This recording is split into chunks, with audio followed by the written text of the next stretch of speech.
పుస్తకానికి నీవు గౌరవిస్తున్నావు, but you respect the book. కాగితాలను గౌరవిస్తున్నావు, You respect the paper. కాగితాలను పూజిస్తున్నావు, You worship ఆ paper. కాగితంలో ఉన్న అక్షరాలను పూజిస్తున్నావు, Letters ఆ there. అక్షరంలో ఉన్నటువంటి ఆనందాన్ని నీవు తింటాం లేదు. But you don't derive the joy, the bliss out of that.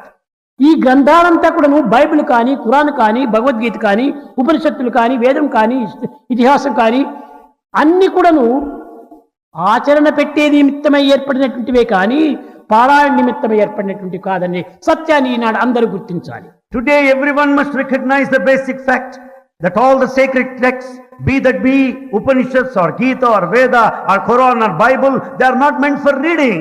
They must be practiced. Sai Satcharitra ఎవరి చేతిలో చూసినా కనిపిస్తుంటాది. Everyone carries that holy book, Sai Satcharitra. నిన్ను పారాయణ చేస్తున్నాను స్వామి అంటారు. They say, Swami, we are reading every day. ఇంతకంటే మూర్ఖత్వం మరొకటి లేదు. There is no greater foolishness than this. పారాయణ కోసం అని ఈ బుక్కులంతా ఇంత print చేపించిండేది. Do you think that books are printed only to go through?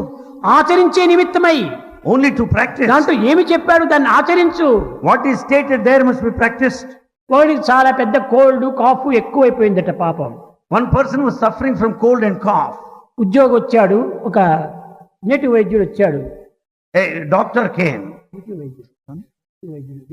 Village doctor. చెప్పారు, అయ్యా ఇంత సొంటి, ఇంత మిరియాలు, ఇంత అల్లము, ఇంత సున్నము అన్ని వేసి బాగా కాంచి ఇంత నీళ్లుగా అయితే దాన్ని త్రాగు అన్నాడట.